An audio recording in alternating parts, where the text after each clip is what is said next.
ઇઝરાયેલના સંસદમાં અમેરિકી રાષ્ટ્રપતિ ડોનાલ્ડ ટ્રમ્પના ઐતિહાસિક સંબોધન દરમિયાન ભારે વિરોધ અને હંગામો જોવા મળ્યો હતો.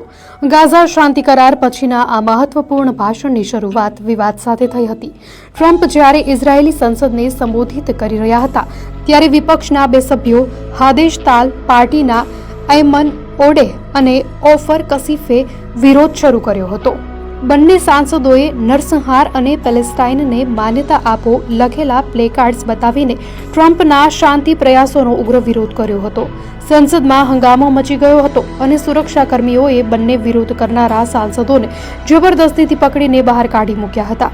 બાદમાં સંસદે આ ઘટના બદલ માફી પણ માંગી હતી.